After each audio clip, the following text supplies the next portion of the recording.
Red Leicester is a raw milk, nutty, sweet cheese with a citrus finish. But no doubt what makes it stand out is its bright orangey red color. The cheese is actually deliberately turned this vibrant hue with a natural coloring called annatto. It doesn't contribute to the flavor of the cheese, so why is it added? The story goes that Stilton and its blue veins were so popular that other cheeses, including Red Leicester, were having a hard time standing out. So cheesemakers thought, what can we do to make it more popular? Let's just turn it red, and it worked. Red Leicester is one of the most popular cheeses now in the UK. So what is annatto specifically? Is it a colorant, but it's natural, right? It's a natural colourant from a South American plant, and it's been used since the early 1800s. Oh. And farmers' wives would have used marigold flower colouring before that, or carotene. Yeah. It's a very deep colour, and it sticks to the fat protein, to the curd, to the fat protein matrix as it goes through the process. So as the whey goes out, it doesn't have much colour, but the curd does. Does it stain? Yeah, it does, yeah. And I normally manage to spill it everywhere, so they call me Annatto Dave. Oh, it's fresh. Okay, well, no need to do nail polish. You can just dip your hands in annatto. Do you want to pour it in? There we are. You got it? Okay. What do I do? Just pour. It doesn't make a pattern, write your name. It's like a futuristic sort of painting or something like that. It's a monster. Yeah, it's like a tie-dye shirt.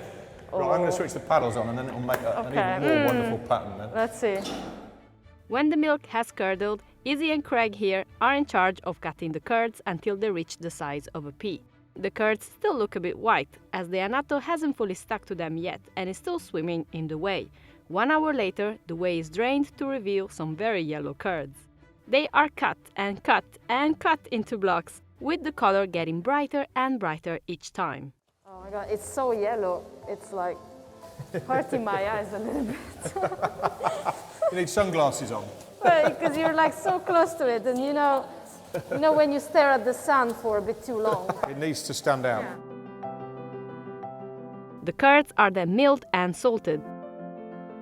David uses this fork to evenly distribute the salt. That piece is a garden fork. Okay. And we had somebody put a stainless steel scale on it. Could just take a little lump. This one. Yeah, that's quite nice. Just tastes salty now, doesn't it? Salty. Yeah, just tastes salty. And squeaky. Salty and squeaky. Yeah, I know. Our American friends will know about this. Each cheese is then molded and pressed into what will be a 10-kilo wheel.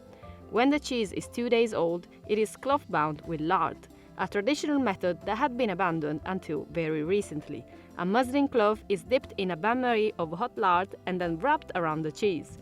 Lard does not add to the flavor of the cheese, but creates a seal around it, preventing it from drying out and preserving its moisture and citrus finish. It also protects the cheese from molds, which eat the lard instead of the cheese itself, keeping it humid. Mold lives on the lard, and that slowly eats the lard away, and then that starts to, and then the cheese can dry as it matures. There's a lot of lard there. Just fold it out. Yeah. That's not really. There's a bit of lard dripping, is okay. So you pull that down. Yeah, perfect. Grab one of the edges. Okay. This edge. Yep. Okay. You'll be able to grab your hand underneath and flip it. Whoa, because all this lard is very slippery. Okay, and then just Flip it down. woo. There we go. Perfect. Red Leicester ages in a humid room from 6 months up to 14 months. Here you can see the mold building up and starting to do what David wants it to do, eat away the lard and leave the cheese intact. In fact, despite its moldy appearance, the cheese will have a nutty, sweet taste with a citrus finish. The lard stays on the cheese and is only removed when it is ready to be sold. Larding, as well as using raw milk to make Red Leicester, were two traditions that had been lost. Like other cheeses in the UK, Red Leicester suffered the rationing of World War II, and farms either stopped making it or abandoned traditional methods. It was David who brought this traditional recipe back after over 50 years. Those colours on there are amazing. It's quite a contrast with the orange. Yeah, you cannot do this job if you don't like cheese. Yeah, I like that. It is a bit crumbly, but it still holds its shape. Yeah, but it's kind of meaty. We're looking for a meaty texture. Yeah.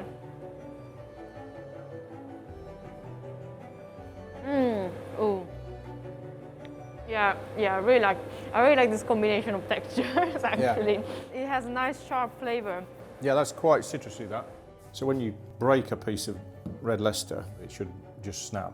There's little white specks, which are basically tiny little pockets of air. So Like eyes in the cheese. Yeah. That's what cheesemakers told me once. Eyes in the cheese. Yeah.